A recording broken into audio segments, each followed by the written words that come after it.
বন্ধুরা, আশা করব সকলে ভালো আছেন। আপনারা দেখছেন আজকের রাজনীতি। আজকের ভিডিওটা পুরোটা দেখবেন। কথা বলবো বর্তমান পরিস্থিতি, বাংলার যে অবস্থা, নোংরা রাজনীতি, এই নিয়ে কথা বলবো। আজকে যার সঙ্গে কথা বলবো তাকে গোটা বাংলা চেনে। সোজা কথা সোজাভাবে বলার জন্য অনুভব মাইতি। তোমাকে আমাদের চ্যানেলে শ্রোতা বন্ধুদের তরফ থেকে অসংখ্য ধন্যবাদ। Thank you, thank you. অনুভব, এই হ্যাঁ, দিলীপ বলুন। ঘোষ জগন্নাথ মন্দিরে গেলেন, জগন্নাথ হ্যাঁ, ধামে গেলেন। হ্যাঁ। তুমি কিভাবে দেখছো এই ব্যাপারটা? জগন্নাথ ধামে যাওয়াটা কি বা এই আরএসএস এর কোনো প্ল্যান হতে পারে? দেখুন, আরএসএস এর প্ল্যান কিনা জানি না, তবে দিলীপ ঘোষ জগন্নাথ ধামে গেছেন সেটা তো তার পার্টির একটা লাইন মেনটেন করেই গেছেন, মানে এটা তো অস্বীকার করা যায় না। মানে বিজেপি যে তাদের হিন্দুত্বের রাজনীতি করে, সেখানে দিলীপ ঘোষ যদি ঈশ্বরের দর্শন করতে যায় তাতে তো আমি অন্যায়ের কিছু দেখি না। আমার তো মনে হয় শুভেন্দু অধিকারী কিংবা যারা ওনাদের বিরুদ্ধে মানে দিলীপ ঘোষের বিরুদ্ধে কথা বলছেন, সেটা শঙ্কুদেব পান্ডা হোক কিংবা অর্জুন সিং হোক কিংবা তথাগত রায়, তাদের প্রত্যেককেই উচিত ছিল, যেহেতু তারা হিন্দুত্বের রাজনীতি করে, হিন্দুদের ভোট নিয়ে ওরা জিতে আসেন বলেই শুভেন্দু অধিকারীরা দাবি করেন, তাহলে তো ওনাদেরও উচিত ছিল অন্তত জগন্নাথ দেবের দর্শনটা করে করে নেওয়া উচিত। কারণ ওরা রাম মন্দির গিয়ে দর্শন করলেন, ওনারা দেখলাম মহাকুম্ভে গিয়ে সুন্দর করে স্নান করে চলে এলেন। তাহলে জগন্নাথ ঠাকুরটা কি আমাদের পাপ করেছে যে শুভেন্দু অধিকারীরা দর্শন করবেন না? আমি তো সেটা বুঝতে পারলাম না। তাই দিলীপ ঘোষ যা করেছেন তাতে আমি অন্তত দিলীপ ঘোষের পার্টি লাইন মেনে উনি কাজ করেছেন সেটুকু আমি বিশ্বাস করি। আর আরএসএস এর কথা বলতে, দেখুন, পশ্চিমবঙ্গে মমতা বন্দ্যোপাধ্যায় এমন কোনো কাজ করেন না যেখানে আরএসএস এর কোনো হাত থাকে না, আমি বিশ্বাস করি না। আরএসএসই এমন একটা দল যারা মমতাকে নিজের দুর্গা বলেছিল, আরএসএস এর দুর্গা। আজকে জগন্নাথ ধামের কথা বলছেন আপনি, মুর্শিদাবাদে কিছুদিন আগে যে ঘটনাটা ঘটলো, একটা তদন্ত করে দেখা গেছে সেখানে আরএসএস এর একটা ভূমিকা আছে এই এই যে একটা দাঙ্গা লাগানোর পরিবেশে। তো সেই ক্ষেত্রে যদি আরএসএস এর ভূমিকা থেকেও থাকে তাতেও আমি কিছু অবাক হব না। আচ্ছা, এই আরএসএস এর কথা যখন বললে আমি আরেকটা কথা বলি। আমরা হ্যাঁ। কিছুদিন আগে দেখলাম ঝাড়খণ্ডে একজন মানুষকে মারা হলো, সে জয় শ্রীরাম বলেনি বলে পিটিয়ে মারা হয়েছে।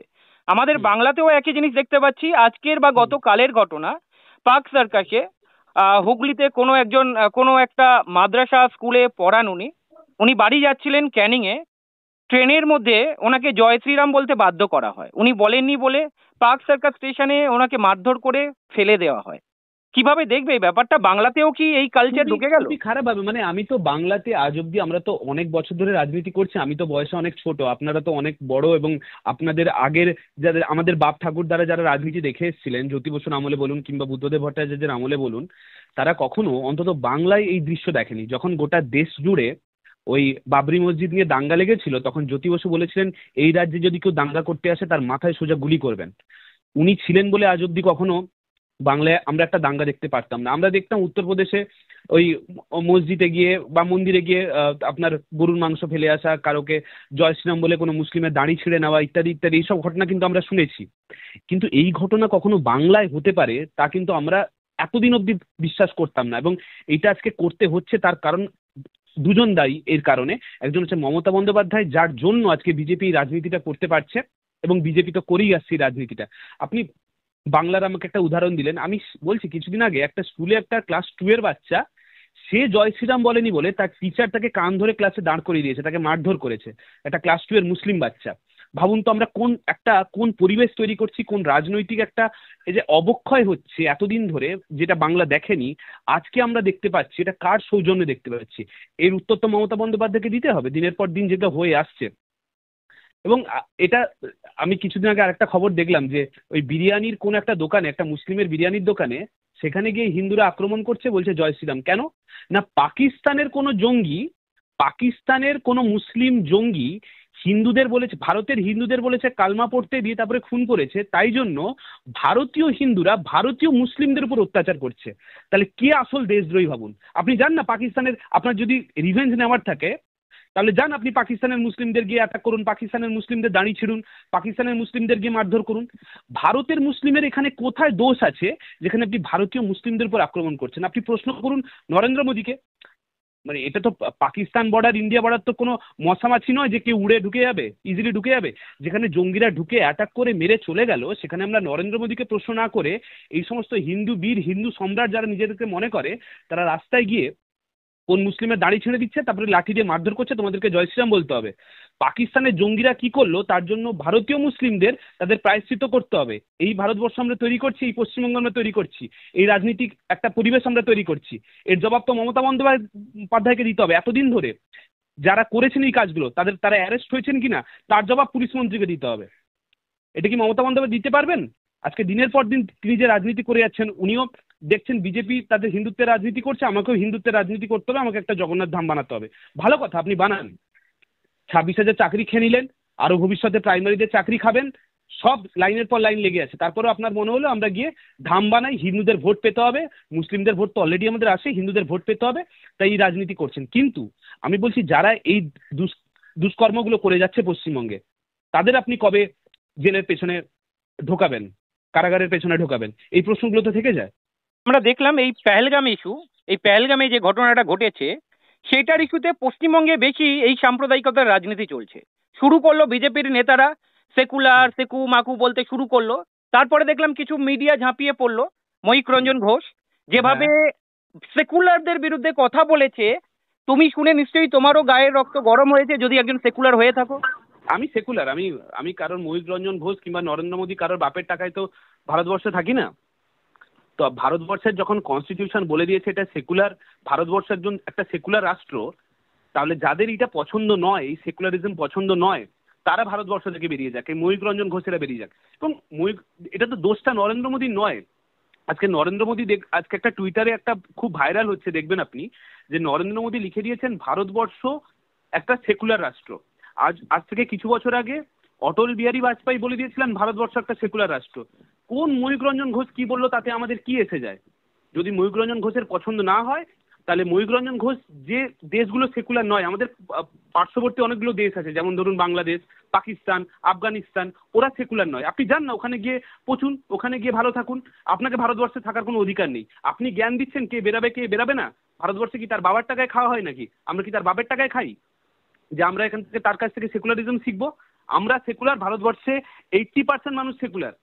যাদের পছন্দ নয় এই ময়ূক রঞ্জনের মতো মানুষদের, তারা বেরিয়ে যাক। এবং ময়ূক রঞ্জন ঘোষরা এইটা প্রশ্ন করুক, যদি তাদের প্রশ্ন করার এতটাই ক্ষমতা থাকে, তাদের চ্যানেলে গিয়ে লাফিয়ে লাফিয়ে প্রশ্ন করে, তারা একবার নরেন্দ্র মোদীকে প্রশ্ন করুক, নরেন্দ্র মোদীরা বিশ্বাস করে কিনা যে ভারতবর্ষ সেকুলার। বিজেপির যে কনস্টিটিউশন আছে, চ্যানেলটা তো চলে বিজেপির টাকায়, তাহলে সেই বিজেপি যার দলের টাকায় চ্যানেলটা চলে, সেই দলের কনস্টিটিউশনে লেখা আছে যে বিজেপি দলটাই একটা সেকুলার। তাহলে ময়ূক রঞ্জন ঘোষাকে তাদেরকে প্রশ্ন করুক, তারপরে আমরা উত্তর দেবো। দিলীপ ঘোষ জগন্নাথ ধামে গেলেন, বিজেপির নেতা থেকে শুরু করে বিজেপির কর্মীরা যেভাবে আক্রমণ করেছে সেটা গোটা বাংলা দেখেছে। বিজেপির মধ্যে কি তাহলে ভাঙন ধরছে? আর একটা প্রশ্ন, যেই বিজেপি বলেছিল হিন্দু হিন্দু ভাই ভাই, সেই বিজেপির মধ্যেই দেখতে পাচ্ছি একজন হিন্দু আর একজন হিন্দুকে মারছে। কিভাবে ব্যাখ্যা করবে? তার মানে কি এই বিজেপি হিন্দুদের রক্ষা করছে না হিন্দুদের ধ্বংস করছে? কি মনে হয়? দেখুন, এরা জালি হিন্দু। এই হিন্দু হিন্দু ভাই ভাই যে এই যে কথাটা এরা এতদিন ধরে বলে এসছে, এখন প্রমাণ হচ্ছে যে এরা কতটা জালি হিন্দু। যে হিন্দু নিজেকে হিন্দু হিসেবে, হিন্দু সম্রাট হিসেবে দাবি করে, তারা গিয়ে একবার জগন্নাথ ধামটা ঘুরে আসতে পারলো না। এবং আপনার প্রথম প্রশ্নে আসি, দিলীপ ঘোষ মমতা বন্দ্যোপাধ্যায়ের সাথে পাশে বসেছেন, এটা সত্যি দেখতে খারাপ লাগবে। একজন বিজেপি কর্মী হিসেবে হয়তো দেখতে খারাপ লাগবে, আমি অস্বীকার করবো না এটাই। কারণ যেখানে দিনের পর দিন 2021 সালের পরে প্রায় 250-এর উপরে আপনার বিজেপির কর্মী খুন হয়েছে, এটা তো আমি একজন বামপন্থী আদর্শের মানুষ হয়েও এটা বিশ্বাস করি যে ভোটের পরে 2021 সালের ইলেকশনের পরে সবচেয়ে বেশি যে দলের কর্মী মারা গেছে কিংবা ঘর ছাড়া হয়েছে তারা হচ্ছে বিজেপির কর্মী। সেই বিজেপির কর্মীরা যখন মারা যাচ্ছে, তখন যদি দিলীপ ঘোষ একজন বিজেপির বড় নেতা হয়ে মমতা বন্দ্যোপাধ্যায়ের পাশে বসে সৌজন্য বিনিময় করে, দেখতে বিজেপির কর্মী হিসেবে খারাপ লাগবে। তাই জন্য হয়তো দিলীপ ঘোষকে প্রশ্ন করেছে। সেটা যদি অন্যায়, এই প্রশ্নটা যদি দিলীপ ঘোষকে এরা করতে পারে, আমি বলছি এই বিজেপির কর্মীরা একবার নরেন্দ্র মোদীকেও প্রশ্ন করুক যে নরেন্দ্র মোদী কেন মমতা বন্দ্যোপাধ্যায়ের পাঠানো আম কিংবা কখনো কুর্তা কখনো পাঞ্জাবি এইগুলো একসেপ্ট করেন। এই প্রশ্নটা তো নরেন্দ্র মোদীকেও করতে হবে। প্রশ্নটা শুধু দিলীপ ঘোষকে কেন করেন? দিলীপ ঘোষকে হাতের কাছে পান, আপনারা বিক্ষোভ দেখান, সব ঠিক আছে। আমি বলছি নরেন্দ্র মোদী যখন পশ্চিমবঙ্গে আসবে, এই যে 26-এর ইলেকশন আছে, নরেন্দ্র মোদী এখন পশ্চিমবঙ্গে এখন ডেলি ট্রাভেল করবেন, আপনি একবার নরেন্দ্র মোদীকে ঘিরে একবার প্রশ্ন করবেন তো, যখন আমাদের কর্মীরা মারা যাচ্ছে আপনি তখন মমতা বন্দ্যোপাধ্যায়ের পাঠানো কেন আম একসেপ্ট করেন, কেন তাদের পাঞ্জাবি একসেপ্ট করেন? এই প্রশ্নগুলো করার দম কিন্তু শুভেন্দু অধিকারী কিংবা এই আপনাদের কি বলে শঙ্কুদেব পান্ডা, এরা তো কাল মানে আমি একটা জিনিস খারাপ লাগে যে দিলীপ ঘোষকে রাজনীতিক বিজেপিতে হিন্দুত্ববাদ শেখাচ্ছে, কালকে তৃণমূল থেকে আসা শুভেন্দু অধিকারী, কালকে তৃণমূল থেকে আসা শঙ্কুদেব পান্ডা, সজল ঘোষের মতো মানুষরা। খুব আশ্চর্য লাগে। দিলীপ ঘোষ আর যাই হোক, আমার রাজনৈতিক ভাবে অনেক বিরোধ থাকতে পারে মানুষটার সাথে, কিন্তু কখনো আমি এটা বলতে পারবো না দিলীপ ঘোষ মানুষটা চোর। কিন্তু আমি এটা বলতে পারবো যে শুভেন্দু অধিকারী দিনের পর দিন ওই মমতা বন্দ্যোপাধ্যায়ের আঁচলে থেকে চুরি করেছেন। আজকে ওরা দিলীপ ঘোষকে শেখাবে কিভাবে রাজনীতি করতে হয়? দিলীপ ঘোষ যা করেছেন ঠিক করেছেন, এবং দিলীপ ঘোষের তো একটা জায়গা আছে, একটা মনের মধ্যে ক্ষোভ তো থাকে।